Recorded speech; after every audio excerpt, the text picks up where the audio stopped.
spéciale aujourd'hui s'intitule La consommation. Et à la contribution, certes, des ménages, de la croissance, de l'effort de la croissance économique au Maroc. Ainsi, la question suivante peut être posée. Quelle est l'importance ou bien quel est le poids que ou bien quelle est l'importance de la consommation de l'économie nationale. Alors pour apprécier cette importance ou bien pour le caractériser ce poids de la consommation de l'économie nationale, donc on va traiter d'abord le premier point, un certain nombre de généralités sur la consommation, et bien évidemment, on va commencer par le poids de la consommation de l'économie. En fait, le poids, il est très important. Le poids de la consommation de l'économie nationale, l'économie marocaine, donc il est très important. Donc, avec une part moyenne dans le PIB et qui avoisine les 69 les, les 59% sur la période allant de 2008-2013, la consommation finale des ménages au Maroc s'est bien comportée en réalisant un taux de croissance annuelle moyenne de 4,6%.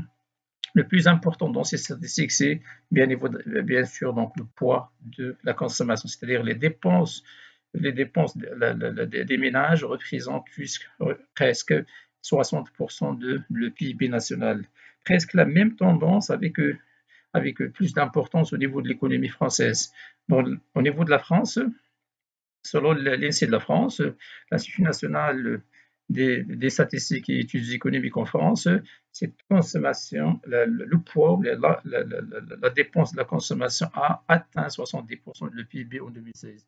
C'est-à-dire, donc, on remarque ici que, bon, aussi bien au Maroc qu'au niveau de la France, la consommation joue un rôle essentiel dans l'économie. Il a un poids important, il a un poids important et un poids très élevé dans l'économie, dans les deux économies, étant donné que ces deux économies adoptent un modèle économique intraverti, c'est-à-dire basé généralement sur la consommation domestique et la consommation à l'intérieur de leur territoire. Donc un modèle qu'on oppose généralement au modèle extraverti de certains pays, surtout de l'Asie, généralement euh, qui ont adopté un modèle économique extraverti. Sans plus tarder, alors, c'est vrai donc la consommation a un poids important, mais malheureusement, donc, il produit un certain nombre d'effets pervers, parfois qui peuvent aller, qui peuvent parfois nuancer cette importance. Alors, donc, il s'agit exactement de quoi? Donc, d'énormes déficits budgétaires et surtout donc de l'aggravation parfois et l'aggravation de la situation des comptes courants, aussi bien, surtout au Maroc. Je parle ici de Maroc, mais parfois c'est la même chose, aussi bien donc au niveau de la France et même chose si vous regardez donc au niveau de l'économie américaine. Alors donc il est en partie, c'est vrai donc il a un poids essentiel, mais il est en partie responsable, il est en partie la cause d'énormes déficits budgétaires au Maroc. Alors pourquoi les déficits budgétaires au Maroc? Parce que l'effort de la dépense au niveau des budgets de l'État qu'on déploie pour soutenir la consommation, il est important. Du coup, donc, il augmente la dépense publique, ne serait-ce que par exemple le Maroc, la fameuse caisse de compensation. Dans les années 2011-2012, elle a voisiné les 50 milliards de dirhams, ce qui représente parfois un pourcentage qui dépasse 25% du budget de l'État. C'est vrai, avec la réforme d'aujourd'hui, on a réduit son poids, mais reste quand même encore donc un élément important dans le budget de l'État. Mais également, le soutien qu'on fait dans le cadre de la relance de l'activité économique à la consommation, c'est-à-dire à l'augmentation des salaires, à la baisse de l'impôt parfois pour soutenir la consommation. Alors au niveau de le compte courant, c'est vrai donc il participe à l'aggravation de la situation surtout de la balance commerciale, parce que donc il génère l'évolution des importations, surtout les importations pardon, incompressibles, surtout l'énergie, les céréales, la farine, d'accord, et ainsi de suite, et bien d'autres biens de consommation qu'on ne produit pas localement et que parfois certains médicaments. Alors, sans plus tarder, donc on va passer en fait, l'élément le plus important, c'est qu'est-ce qu'on entend exactement par la consommation. Ça veut dire quoi la consommation? En quoi consiste? Comme ça, donc on passe à la définition de la consommation finale. Et c'est votre attention, on parle ici de la consommation finale, surtout la consommation finale spécialement des ménages, parce que c'est la consommation la plus importante. En fait, la consommation, anciennement parlant, donc on parle on parle de la consommation privée, puisque la consommation, donc, elle est définie par trois éléments. En fait, c'est quoi? C'est l'utilisation des biens, c'est l'utilisation des biens et des services,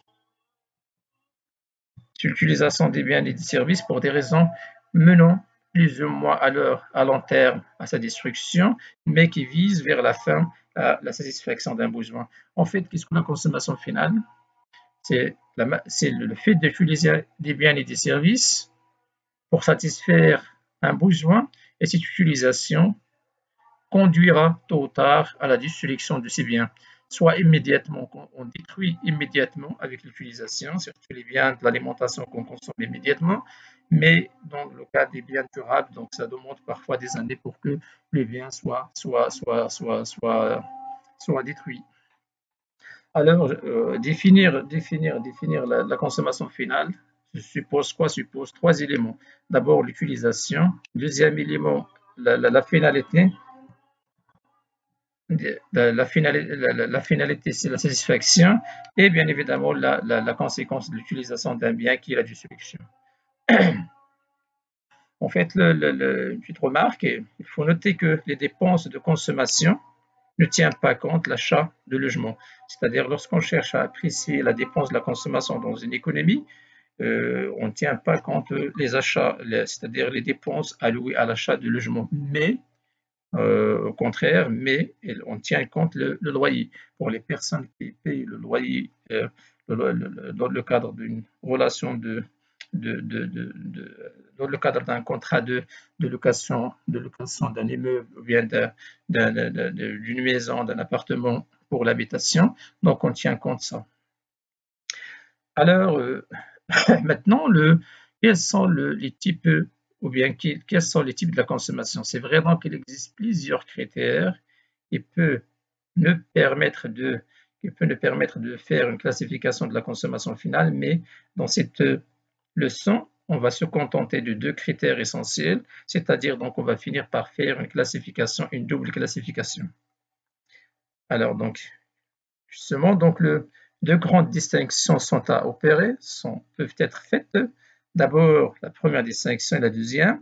Pour la première, on va distinguer entre la consommation en fonction du critère de la contrepartie qu'on paye que l'usager, que le consommateur paye pour bénéficier pour réaliser cette consommation. Comme ça, on distingue entre la consommation marchande et la deuxième, la consommation non marchande. La distinction elle est importante entre marchande et non marchande, surtout dans le cadre de quoi? Surtout spécialement dans le cadre des traitements, des réflexions argumentées et des dissertations économiques. Dans l'introduction, il faut toujours faire attention à ça et faire cette distinction dans le cadre de la présentation d'un thème parce que les politiques, ne serait-ce que par exemple les politiques de l'État, les politiques publiques pour soutenir la consommation, celles qu'on peut adopter pour soutenir la consommation marchande ne sont pas forcément les mêmes que celles qu'il faut adopter pour soutenir et voilà, donc en fait, relancer et améliorer la consommation non marchande. Également, les producteurs ne sont pas les mêmes, n'ont pas les mêmes caractéristiques. Deuxième des distinctions, ça rejoint presque cette même consommation, mais cette fois-ci, donc on distingue en fonction de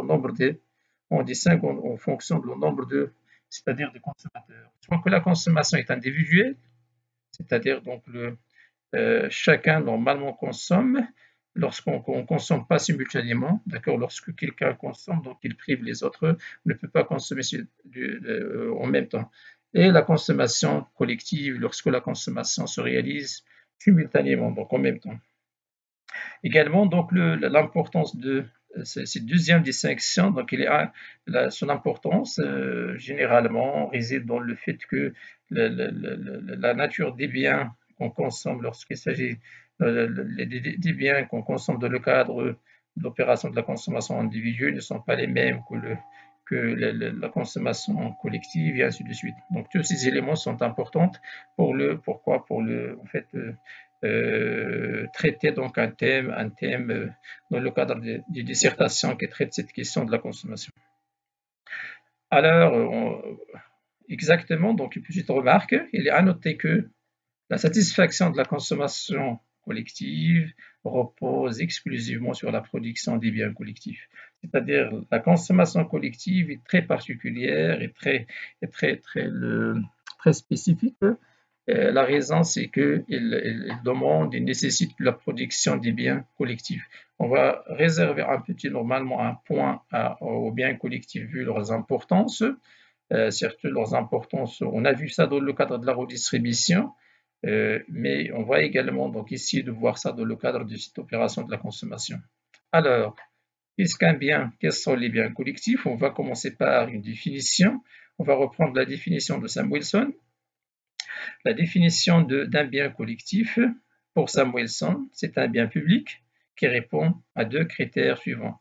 C'est vrai donc la consommation qu'on je l'expliquais tout à l'heure, donc ça concerne quoi? Une consommation simultanée, lorsqu'on consomme simultanément le même produit.